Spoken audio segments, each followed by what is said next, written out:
Welcome everybody to the Teachers of God Foundation Friday group. We're at theteachersofgod.org.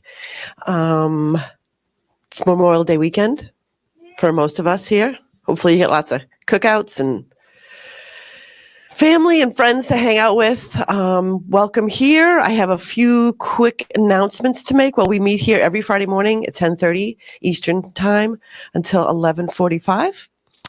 And a couple of announcements for all of our Living in Purpose students. Just want to let you know, there's several of us on the team that are going away on a pilgrimage on June 4th to the Camino. So we have conference calls twice a month, live conference calls with all the Living in Purpose students, Lisa and Bill and Kimberly Cartwright and myself. Those are going to be a week early. So rather than the first week of the month where they usually occur, they're going to be next week. I believe it's the 29th at 7 o'clock and the 31st at 3 o'clock p.m. Eastern time. So we're also, for all those Living in Purpose students, we're having an exclusive live webinar about healing your relationship with money.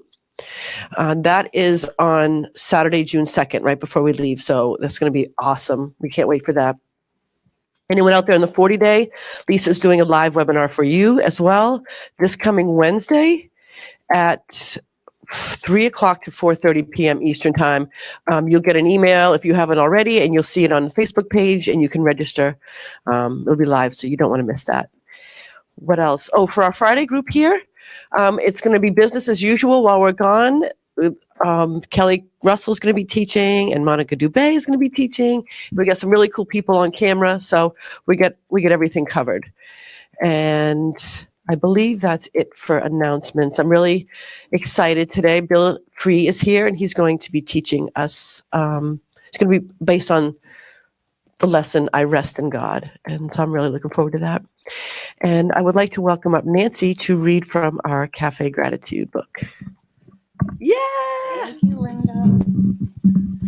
Good morning. This is my first attempt to do the Cafe Gratitude, so I will begin right away. Being grateful, I see all I have to give away. Matthew Engelhart, for those of you who know who he is. I guess what I take from that is I see abundance everywhere, and it is freeing, and it is loving to give away whatever I have within me or available to me. And it's a very enlightened, wonderful way to go through your day, feeling full and grateful. I love grateful. Thank you. And I think... Thank you, Nancy. Thank you, everyone. I'm doing the dual roles. I don't have a hat on, so I could say, MC hat. Thank you for that sharing. And this is Memorial Weekend, so we have a lot of people are absent. Bonnie's at the doctor. I love her doctor. Her doctor is my knee doctor. So she's getting her final checkup before going to the Camino, and you want to make sure everything's operating properly for that. I just love that doctor. He's like this totally buff guy, and he's like 45 years old. I go in there, man, I freaking love you, man. And I hug him, and I totally love him. There's some kind of connection. I guess it's maybe because he's had hands under my skin, down inside my knees. Fixing my knees, and I'm very grateful to have new knees for the Camino. A couple of my Camino compadres are here with me today. I'm happy you guys are here, and we're going to see each other every morning for a few days. And the Camino is, this was a flask that was sent to us for the Camino. I'm not going to use it. I love you, Jen, but I'm going to use this kind of like, I brought it up this morning so I can use it here for my water. Because I have a bladder, what's called a bladder in my backpack, and I And I have this filter that's in line on the bladders that will filter to the micro whatever things that want to come in. And so I'll be able to fill up my water bladder. Like they say you can fill it up in a lake. Just go fill up the bladder and have that filter in it, and you're good to go. So I won't be needing to buy or be worried or concerned about special water. Although I've been to Portugal many times. That's where Muji is, and I spent some time there. And I never got sick once. I always seem to get sick in Mexico. And I know it's all in my mind, but Mexico has this connection to this system here that they don't agree with each other. Lisa is back from Denmark, and she had a great time there for a week. She came back last night, and she brought me from Katja. Thank you, Katja. She brought me a couple of man bags, and it's the first time. This is a man bag. It's a satchel like Indiana Jones used to wear. Yeah, Indiana Jones, straight from Denmark. So thank you, Katja, for that. That was awesome. And anything else? Oh, for you guys that are interested in what we're doing on the Camino, I'm going to be going live probably at least every other day on Facebook. If you want to friend me on Facebook, you'll see that. They won't be long, probably 5 minutes or less, or it could be 10 minutes. If I have a group of people and we want to say hello to people, I've met people in my training in different parts of the country that have friended me on Facebook so that they can kind of go along with us a little bit. And I also have, this is my show and tell moment right now. I also have this, I bought this camera that fastens to my backpack. It's called a GoPro. These guys that do BMX biking and surfboarding, I got one of those things and it clips in my backpack, and I'll be able to say GoPro video walking along, and it'll just video and give me and then GoPro stop video, and it turns off. It's all voice activated, this cool little camera. So I'm just going to sort of diary myself with a little video, little camera. Our expert camera professional is coming on the Camino, Sean Tompkinson, and I can't wait to see what she does with her camera expertise. She is quite an expert camera person, and she does weddings. If anybody needs weddings stuff, but on Facebook, just look for Bill Free on Facebook. If you want to follow, you guys, the live streamers, if you want to follow that. And what else? Anything else? Anybody? Any other announcements from the crowd here? None. Okay, so what we're going to do for a couple of minutes, we're just going to do a meet and greet, and we're going to say hello to each other. We don't have a lot of people here today for some reason. I guess it's because it's Memorial Day weekend, and people are on vacation and driving their campers up north. And but we're going to take a station break for a minute, and we'll be right back. Today I'm going to talk about. I wonder if I can get that stool. Are you going to use that black stool? Can I use that? I don't think we'll both fit on it. Oh, you might want to sit down on that. I'll be fine. Are you sure? I'm positive. Okay. So, man, I'll tell you something. When Bonnie is not here, we really miss Bonnie. She's like having a full-fledged director. Not that she doesn't enjoy taking charge. That kind of goes along with Bonnie, but she's so good. You know, she reminds us to do things, and she remembers what not to do. She really helps us to cover the bases and really look like we know what we're doing. So thank you, Bonnie. I miss you like crazy when you're not here. Today, I want to talk about this section in the course.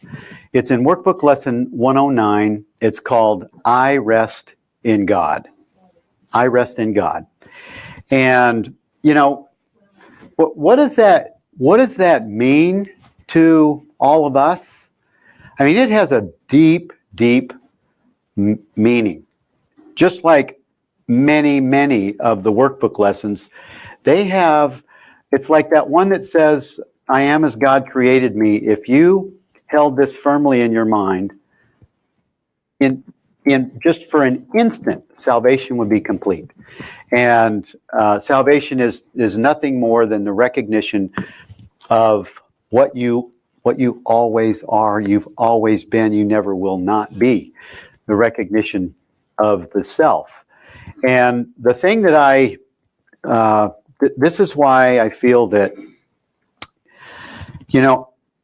this is just my point of view, but I think awareness is mandatory.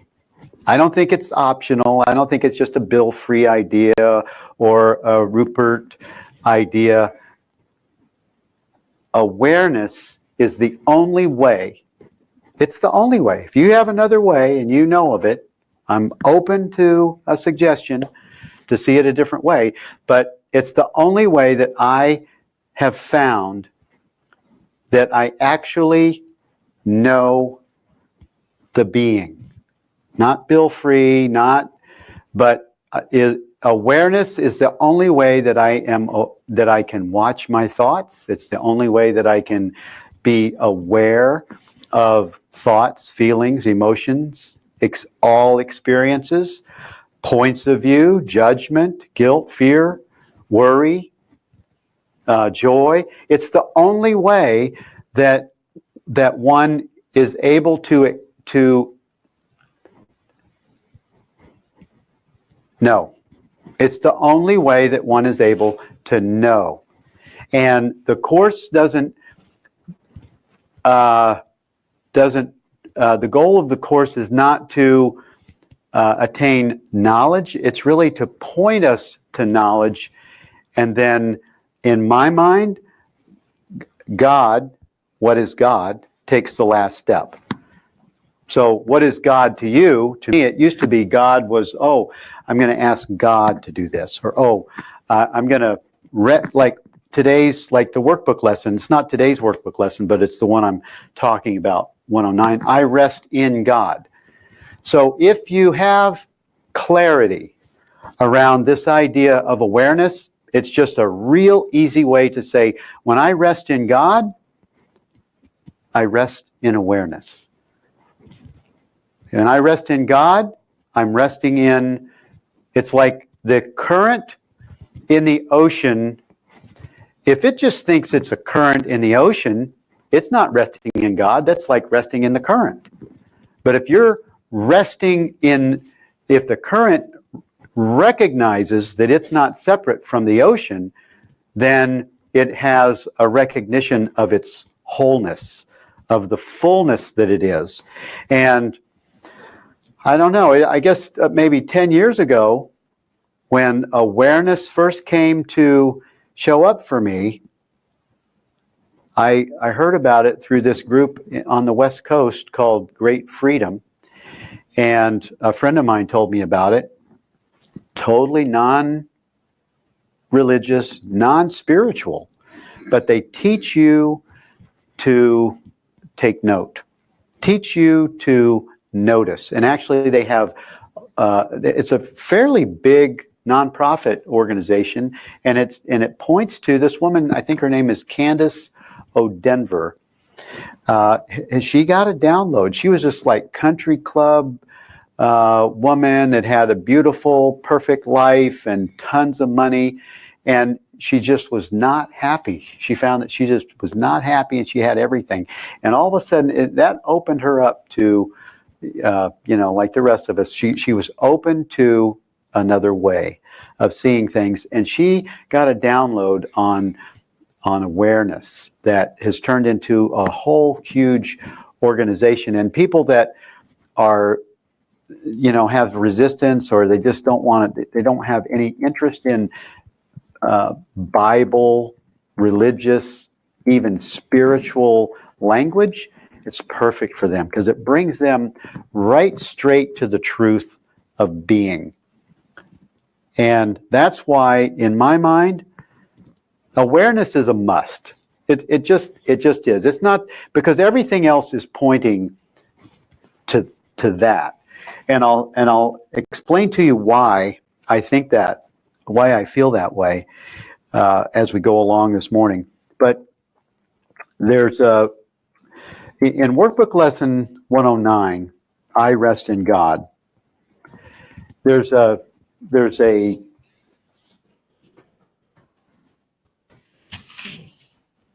it seems like it's an undoing. It seems like it's undoing the obstacle to the awareness of the truth. It seems like it's an undoing.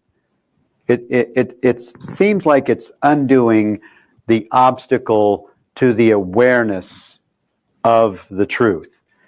And it's really not, it's not an undoing, it almost undoes itself. If you rest in God, and what I mean by resting in God is, you know, Jesus uses the first 100 workbook lessons as the practice of noticing. Question, what is the group called again that you learned your awareness from? It's called Great Freedom. Thank you. And when I first found it, I was a Course in Miracles student, and I was traveling from Florida to Colorado, and then I met Vicki, and I was moving to Boston, and I joined this Great Freedom online thing. I joined their classes. They have, at the time, this was probably 10 years ago, they have these classes where you have, and they have classes that you have to take before you can take the next one. They have prerequisites that you had to take the 12 steps of inquiry before you could move on to the next one, I did the 12 steps of inquiry. I gratefully paid for it. I shared all of the ideas with Vicki Poppy. She and I became like buds. We were doing the Great Freedom work together, and it just unfolded for me because they talk about seeing everything from this place of a suspended point of view, which is no judgment at all. It's almost like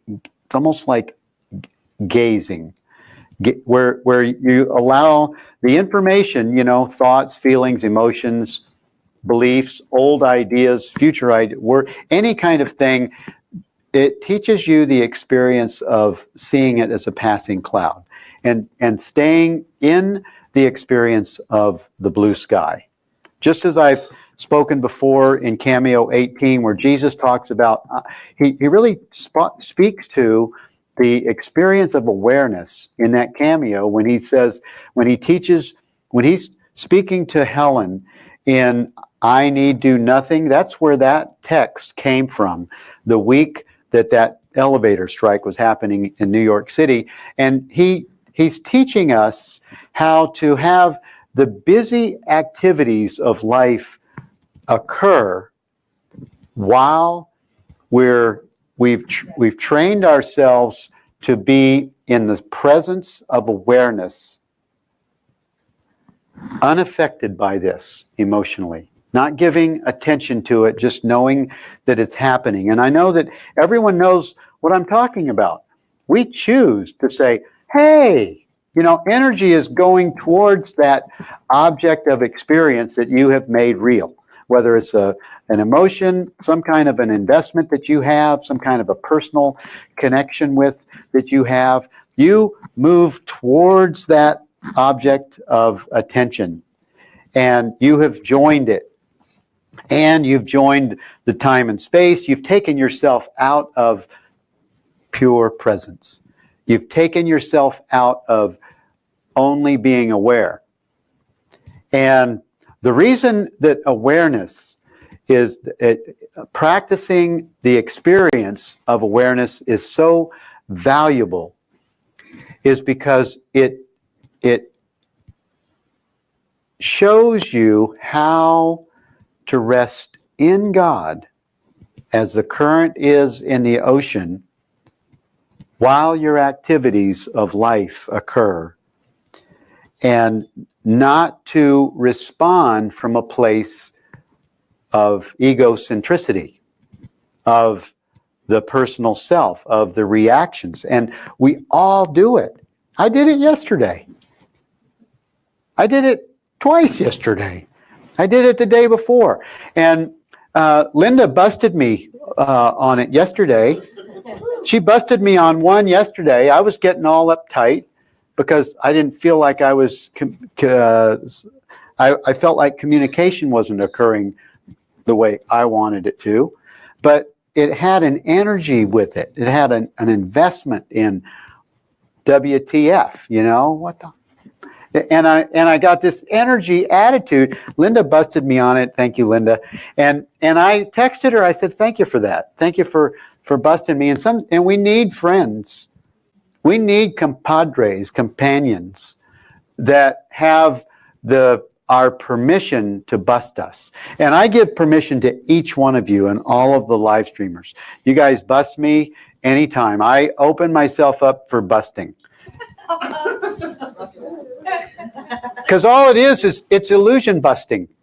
You know, it's personal self busting. And I recommend that everyone have that relationship with at least one person that will bust. Vicky Poppy, she will bust you. She will bust you. I've sat at lunch with Vicky Poppy before, and I'm going on, and all of a sudden I get into a story, and she would say, you can stop that right now. That's just a story. And so if you have that connection with your partner or your best friend or just a friend, if you have a connection with someone that you're okay with that, I recommend that you do it because it'll be a faster track to the experience of peace. I have there's an interesting, there's this idea of what we are as love. You know, we are as God created us. We are made in God's image as perfect love, right? And love is a connection that we connect with on the human level. And it's almost a word that's kind of, I love you, love you, love you. It's sort of become a cliche, and we've diluted it with a lesser meaning. But love, the reason that we like to be around other people, and the thing that makes us fall in love, and the reason that we can fall in love with many people at the same time, really deep love at the same time, is because we have removed the obstacle to love's presence. We have made ourselves equal as love. We've removed the elements of separation. And when we fall in love with someone, that's what happens. That's why we go, oh man, I freaking love you. It's because there's not this connection of our experience is not relegated on conditions that I've set. Well, if you show up on time, I'll love you. Or if you go here with me, I'll love you. Or if you do what I tell you to do, I'll love you. Or blah, blah, blah, blah. But it's the same thing that Bill and Helen did when they had the same interest. It's where two people come together with the same interest, the same, and then somehow that removal of separation creates this this physical connection where you go, oh wow, I do love this person. And then of course the senses come in, because it's only the senses that wants the physical relationship. It's only the senses, but also that's okay. Be in awareness as a master of this experience of awakening. Allow the physical to just be aware of it, and you're not the physical, but you're not the physical. The physical is also coming from this experience that is being aware of. Awareness is aware of all experience. Awareness is the only thing that is aware of itself. This is where the real difference is. Mind, physical, time-based experiences, objective, aware of awareness. Only awareness can be aware of itself. When you ask yourself, Am I aware? There's nothing to impede or stand in front of that.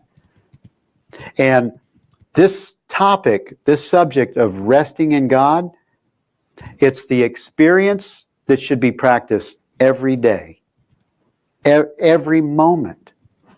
Resting as the current does within the ocean. Because not doing it, not practicing the experience of what you are, is like having the keys to a car and trying to go somewhere, but you never turn the key to turn it on. You never start the engine and you think you're going to go somewhere. You have the keys, you got the car, you have the desire to go, but you're never going to go there because it's just concepts, just information, and you're not using it. So practicing these ideas, if you learn, understand, and practice the experience of awareness, what can correct delusions but the truth? You're standing as the truth. You're standing in your situation as the truth. And it's all you have to do is acknowledge the truth. All you have to do is, just like it says in I Rest in God. Okay, so this is the first paragraph of 109. We ask for rest today and quietness unshaken by the world's appearances. We ask for peace and stillness in the midst of all the turmoil born of clashing dreams. We ask for safety and for happiness, although we seem to look on danger and on sorrow. And we have the thought that will answer our asking with what we request.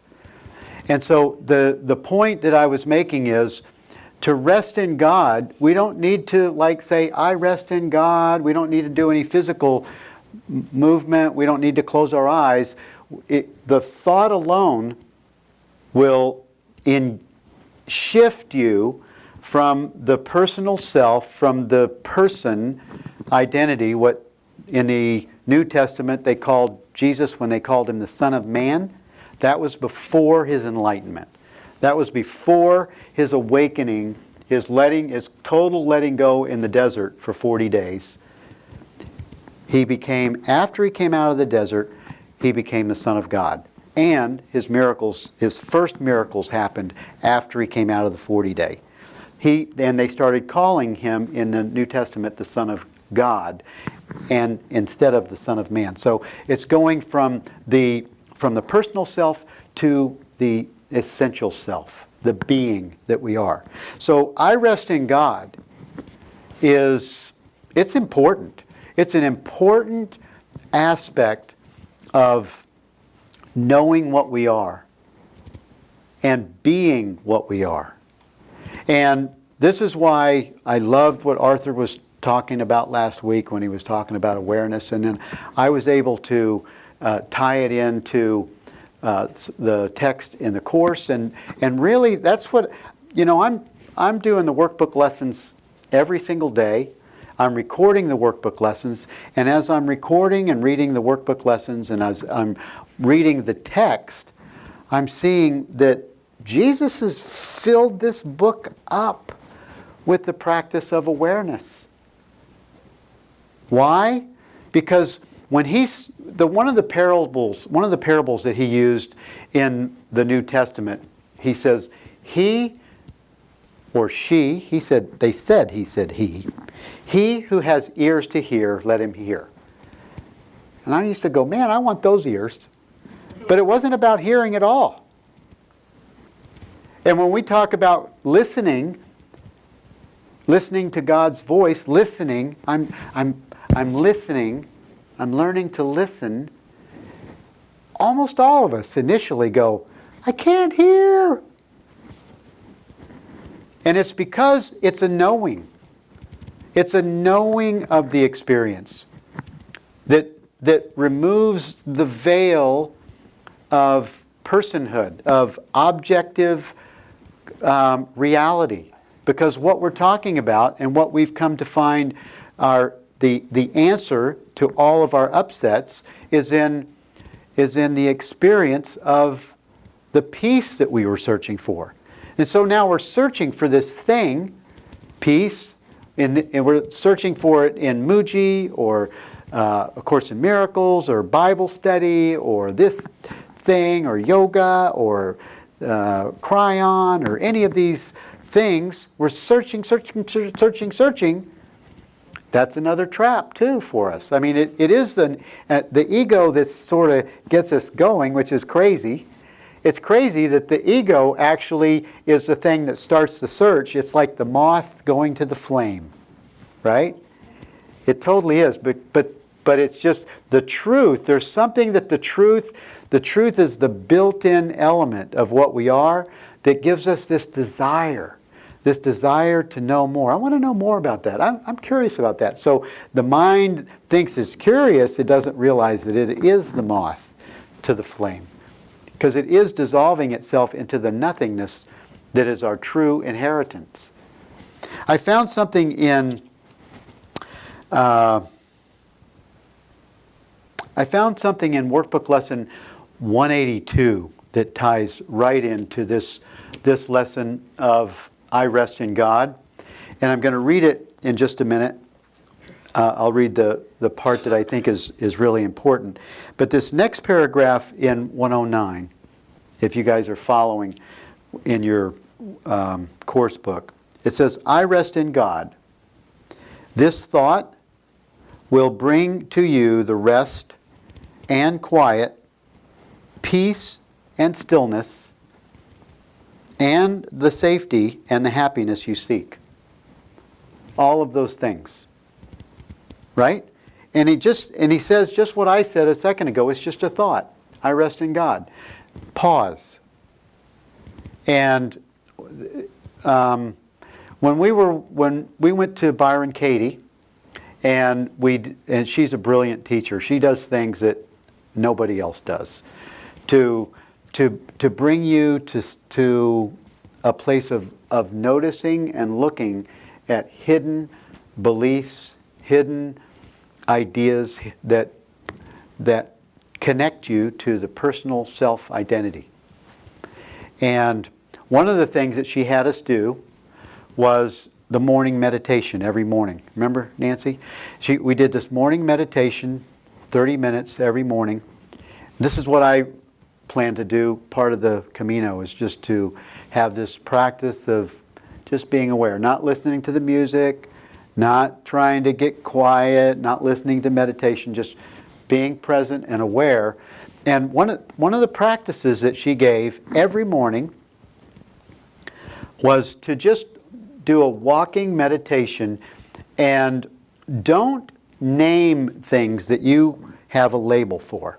In other words, if you see a tree, have it reveal to you, just if it's going to have a name, have it reveal something of its own. Just allow it to be a blank slate. Don't label everything. I think there's something to that in the book of Genesis, where Adam and Eve were seemingly naming all living things, and they named all of these different animals and things. And I think that was symbolic of the beginning of separation, where we started naming things. We started labeling things. And so when you start labeling things, and I think that's also symbolic of the tree of good and evil, because symbolically that is two-ness. That's where we've taken oneness into two-ness, good and bad, good and evil. That's symbolic of that tree too. I'm not an expert on that, but I think that's what those stories represent, even though a lot of Christianity has taken it literal, and they think it was a real Adam and Eve, and it was really a symbolic, a mythical story to tell us what happened in the separation. And in this thought here, I rest in God. It says, this thought has the power to wake the sleeping truth in you. So if we're sleepwalking, like I was yesterday, I was sleepwalking for a few moments, and Linda busted me and said, that was a little abrupt, Bill. I said, was it? And then I got off the phone, and I rested in God in that moment. I got into that quiet place of being aware, and I went, she totally right on. She totally nailed me. Bam. Thank you, Linda. And I sent her a thank you text because I could see it, you know. But the undoing of that, and that's why resting in God is an undoing. But it's not something that you do to undo it. You relax into. You relax into. What I did was I went into a quiet place, and I just noticed the conversation that I just had with Linda that allowed and I'm going to go back to 107 now. This is where, what can correct illusions but the truth? It's where I allowed myself, I shifted over into the resting in God awareness. I did a replay of looking at the illusion. I relaxed into the truth, and what happened? It says, they merely vanish, leaving not a trace by which to be remembered. They are gone because without belief they have no life, and so they disappear to nothingness, returning whence they came.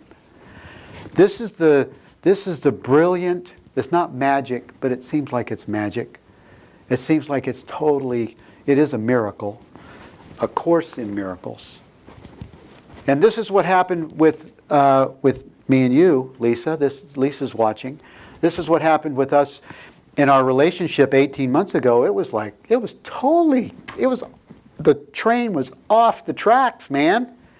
And we're reading the course, and we know what the book says, and we understand it, but somehow we got off the train track, and in relationship something occurred, but it didn't really get off the train track.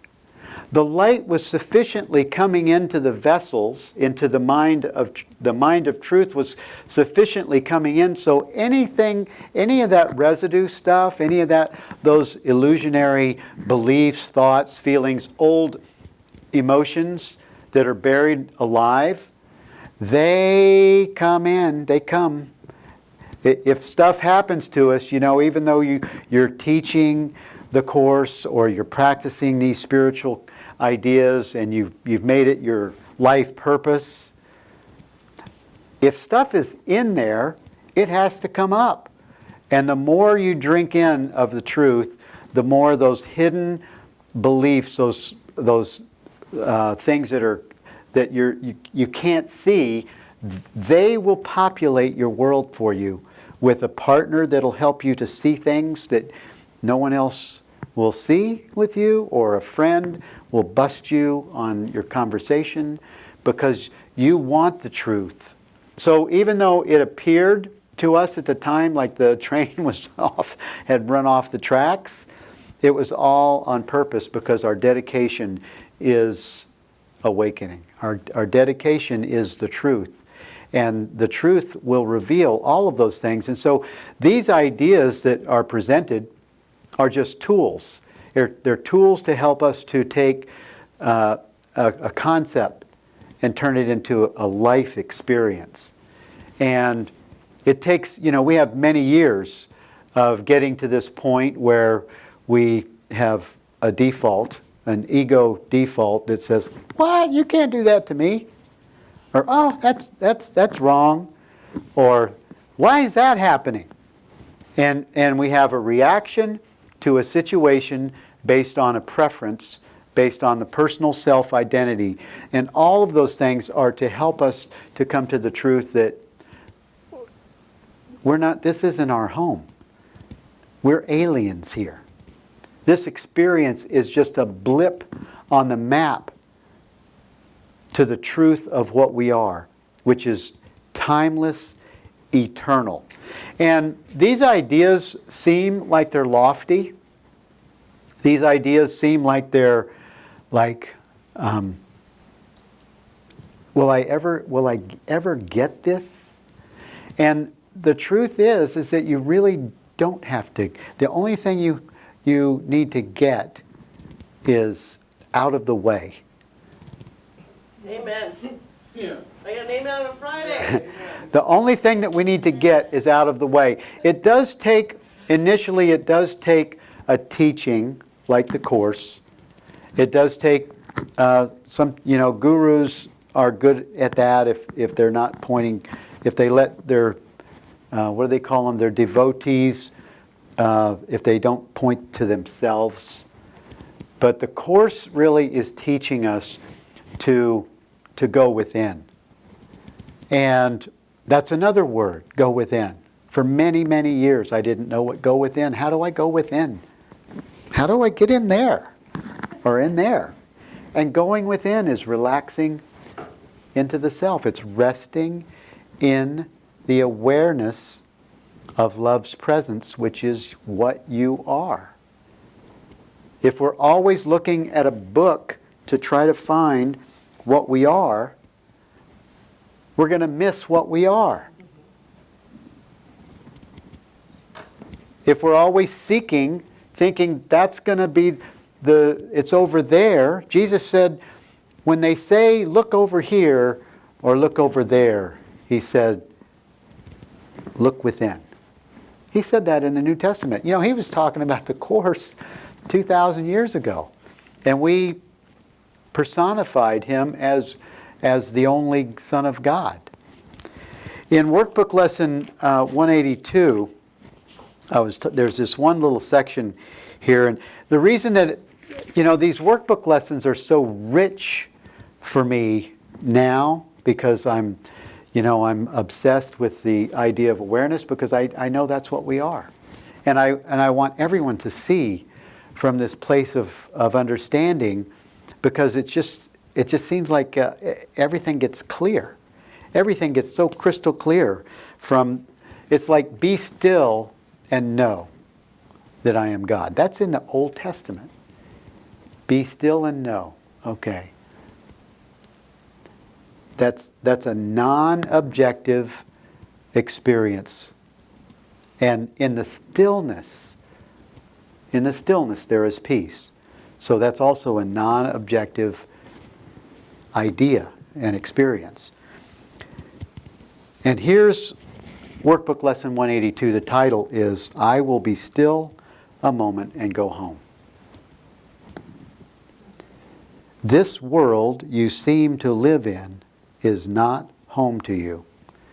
So this right here is speaking to consciousness. It's not speaking to Bill or Nancy or Monica or Linda or Lisa or any of you guys online or Joe. It's speaking to consciousness. It's speaking to the I am that is just pure awareness. And I am, this awareness, will use the mind. It comes in service. The mind, the thinking mind, comes in service to this experience of resting in God. It comes in service to it. And this is where trust comes in. You trust that the mind that will come into service of this experience of presence, of awareness. And from there, awareness and the thinking mind they draw on the intelligence of divine intelligence to know exactly what to do and where to go in all situations. So it sort of takes a combination of resting, and when you rest in that experience, you develop this connection of trust where you notice, you know how things in your life when evidence shows up for you, where something, you had an aha, and something showed up for you that was the evidence of things not seen, the evidence of these ideas coming into fruition. It's just like that miracle that I had with Linda yesterday. It was like she busted me. And I say busted, I say it in the most grateful manner. There was a recognition that was correct. The miracle dropped in. I became the awareness of truth. What happens? That whatever that energy was that came in, got vanished in the moment that it was seen from the place of awareness. And never to return again. And we probably have tens of thousands of those things hanging around. If you're like me, you have tens of you know how you'll have an experience that is so irritating, so debilitating, an experience that and it's like you have a memory of it and you go, oh, this feeling is back again. And if you act on it and you lean into it and give it attention, you're hanging on to it. You're putting a padlock with your name on it. But if you just rest in the awareness of it, resting in God, then it vanishes in the presence of the being that is aware of itself as truth. We have that. That's a gift that's given to every living thing. That's a gift that's given to us at creation. It's where the truth cannot be separate from itself, and we are never separate from from our Creator. We're never different than. We're never separate from. We're always what we are, and it's in the recognition of that the gifts of God are now available. They're always available, but it's like the idea with the car and the keys. You can have the keys, you can have the car, you can know how to drive, you can even know where you're going. But if you don't turn it on, it's not going to help. It's not going to work for you. You have to actually do what it says. And that's what the Course is. The Course is an uncompromising experience in truth. If you don't read this, if you own the book, it's not going to do you any good. And the first 10 times I read the workbook lessons, I read them to get so I could understand it. You can't get there by understanding it either. I don't know. I think what happens is the devotion to know, or this desire to know, becomes so compelling that the truth just keeps coming to you. You're calling it in. You're calling it in to yourself. But he says, this world you seem to live in is not home to you. And somewhere in your mind, you know that this is true. Now, this is not the thinking mind. This is talking about the mind of God that we share, the Christ mind.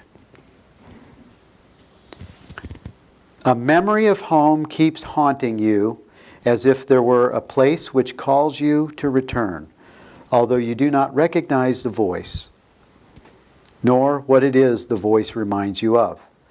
Still do you feel an alien here from somewhere all unknown. Nothing so definite that you could say with certainty, you are an exile here. Just a persistent feeling, sometimes not more than a tiny throb, at other times hardly remembered, actively dismissed, but surely to return to mind again. No one but knows whereof we speak, but some try to put by their suffering in games they play to occupy their time and keep their sadness from them. Others will deny that they are sad and do not recognize their tears at all. Still others will maintain that what we speak of is illusion, not to be considered more than but a dream.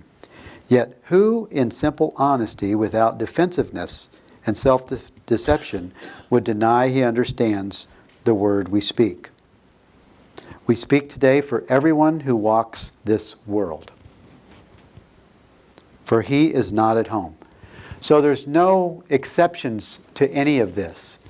And it's my, we talk about this workbook lesson, resting in God, in week 13 in the Living in Purpose course. And that week 13, Lisa encourages everyone to read the workbook lesson 109 every day for a week. Read I Rest in God every day. Not so that you can memorize it, but really so that you can practice it. Because about 3/4 of the way through the workbook lesson, Jesus gives us a practice on resting in God. And I'm going to share that in just a minute. I'm just going to drink my water and then I'll share from there. And if there's any questions that anyone has, does anyone have any questions online, or are there any questions here that I could invite before I get into that little section? Not so far, but I'll tell you if one comes up. We're just using all these today, go. What is that? We're all just worshiping you, listening to you, listening to you. Irene's got something. Irene, Bill? my fellow pilgrim. Bill, I hesitated to make this comment because I don't know what you're going to do for an exercise. So I didn't feel like, maybe I'm jumping the gun here. But one of the things that I think happens with this rest in God is that very often we know how to numb out God, in this illusion, in this body. Deepak Chopra says it, and I think it's really valuable that if we look at the body, we can see where the mind has been, because the body is like a printout of where the mind has been. If we look at the body, if we look at the mind, we can see where the body's going. That this is, like you said, it's here, but it's a printout. It didn't cause itself, we caused it. Okay. And so very often, let me just explain it from my experience. I have a knowing, a deep, deep knowing, that there's a peace that's possible. Okay? It's a knowing, not an understanding, because I've had moments of the experience of it. Yep. All right? We have a new camera person. She doesn't know to put the camera on the person speaking. I'm really sorry. But Oh, that's okay. she's a camera person in training. She's going super slow. I don't want to make anyone dizzy. Okay. Okay. You have to loosen this Oh. right here, and it gets easy. There you are. Sorry.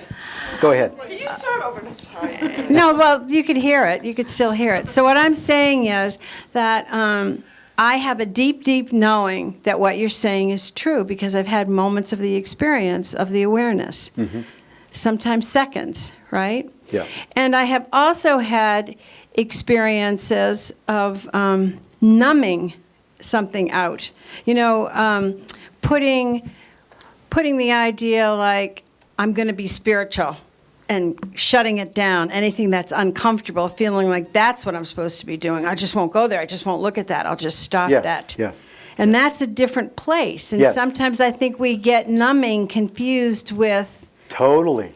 that's what I was talking about, that so sometimes what I have to do for me, and I encourage my clients, because I totally believe that everybody has their own answers, that I don't have to give it to them, that they have their own answers. My job is to hold them in the space until they can arrive there. Yeah. And so sometimes that repeated feeling, like you were saying, you were giving the example of, there's a repeated feeling, like I've been here before. So my encouragement for myself, my own experience, and for my clients is hang in there. Because it may not be, like people say, let go and let God. Well, you got to know what you're hanging on to. Yes. And so sometimes we're really used to numbing it, but if we can hang in with that knowing, I rest in the peace of God, it's going to feel like peace. It's not going to feel like blank. It's not going to feel like, oh, I'm here again. You know, it might be another layer underneath there. And so one layer is kicking up another layer.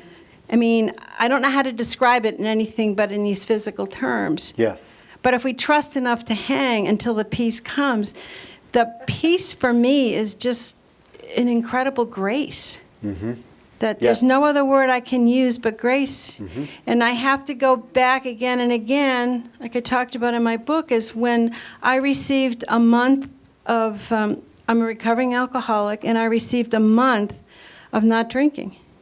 I had tried everything. I had tried white knuckling it. I had tried like everything to get there. And it wasn't until there was this surrender, and then there was this power greater than me that made that happen. It was more than me. What it meant, it wasn't the ego. It was like the most profound experience in my life of like, I didn't do this. I Yeah. wanted this, but I didn't do this. But I stayed with it, and not stayed with it with my teeth clenched. Right. Yep. So anyway, Yes. I Thank just you. wanted to add that. I love that explanation, Noreen. Can you do this? You good? Good with that? Okay. Irene, I love that explanation. Thank you. That's a really good example of what happens to everyone, where only you noticed it. You noticed, what is it that noticed the difference, that noticed that knows that deep knowing? And also there's something that notices, that is aware of the numbing, and that presence is the power that's greater than the personal self. That is what all of us are. And many of us need someone to, like the statement that you just said, many of us need a friend, a professional, a therapist, to be in a group where they hear something said, to give us that hang in there reminder, or that hang in there, I'm with you, so that we don't get pulled by that false numbing experience that is just really a huge dark hole that wants to call us back to that. But that power that's greater than the personal self is available for all of us. I think, and I feel that you also said this, when we surrender.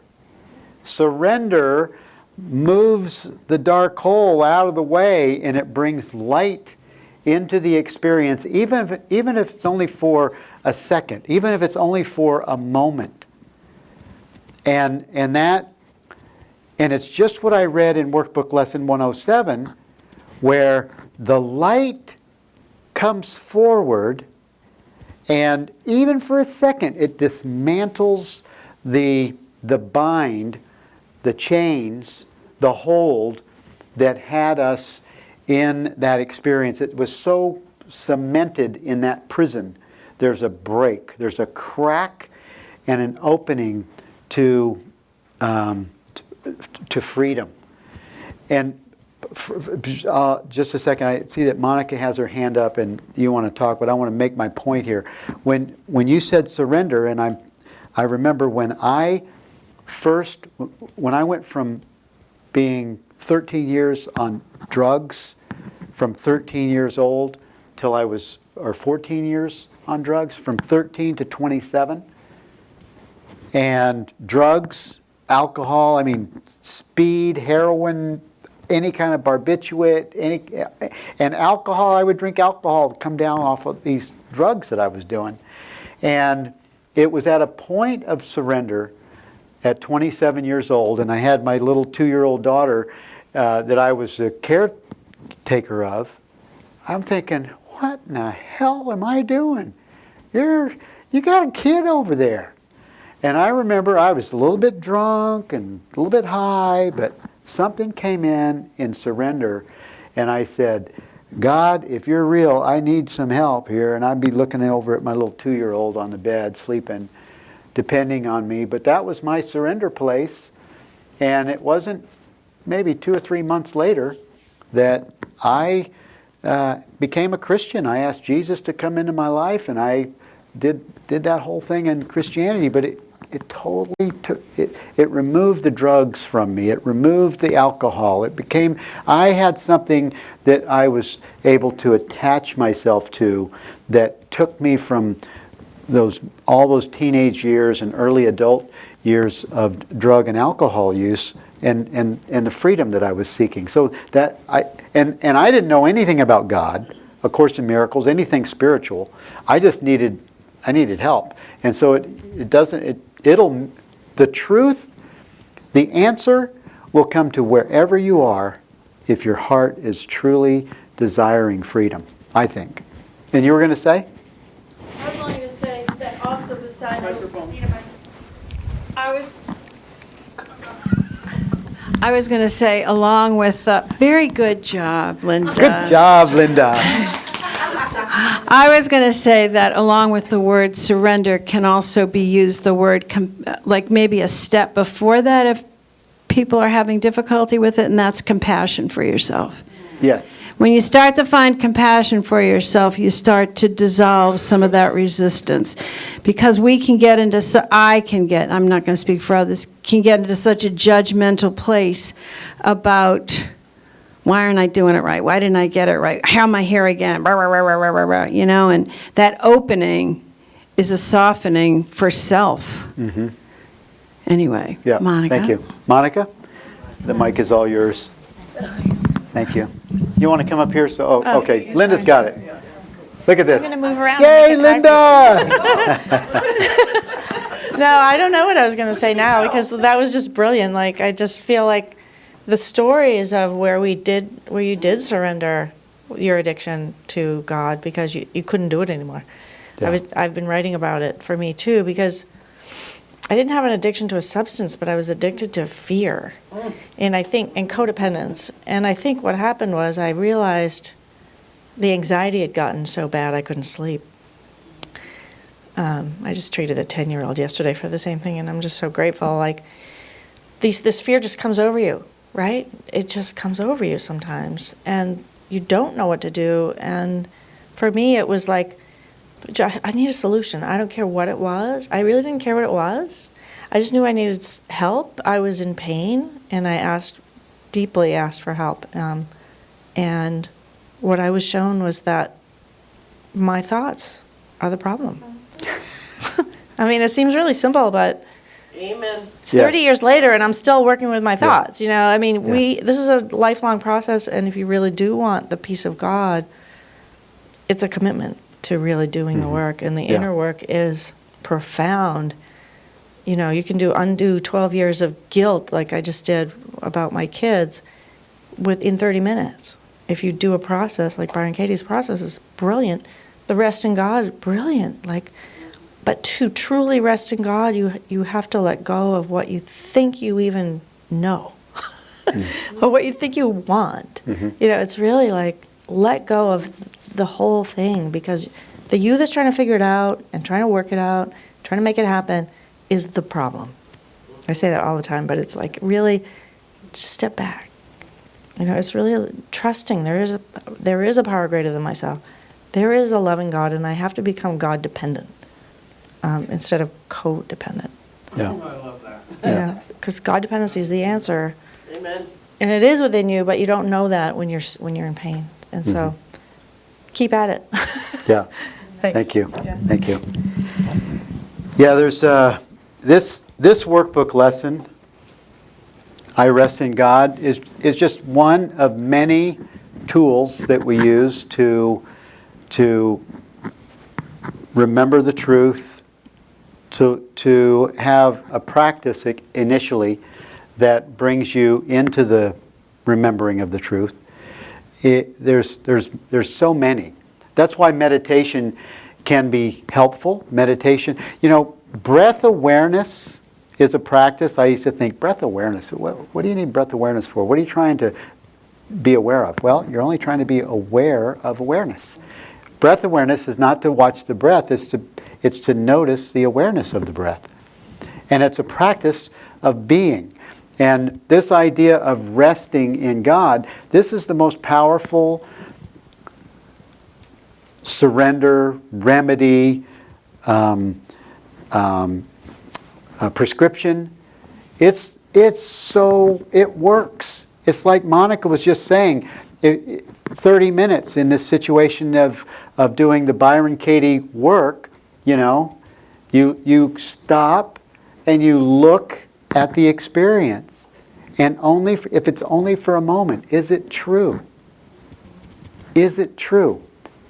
It freezes the mind when you ask that first question. It's just a way of freezing the mind, and it brings you straight to the experience of Workbook Lesson 107 that says, what can correct illusions but the truth? So it brings you into the direct experience of your I am, of your spirit being consciousness. And from there, game over, man. Back to the dust, back to the nothingness that this thought, feeling, belief, emotion, experience, fear, guilt, worry, shame, blame, all of those things, and there's nothing that is left out that this will not fully correct. And if something happens later, the mind is very persistent. It wants to bring it back and say, oh, but what about this? But what about this? And if you give attention to it, back into the story you go. So you have to be very vigilant. This has to be something that you say, I want this above all else. I want the truth. And that's just for your own commitment. It's not to mean that you don't... If we're not slipping off slipping off the mark, we're probably not doing the work. Because just like Lisa and I came off, it looked like our train came off the tracks, it's because we were so much doing the work that if there's residue, if there's stuff happening in your connection with other people, your relationships is where it all shows up. The stuff is going to come to the top if the light's being invited in. That goes with the experience of awakening.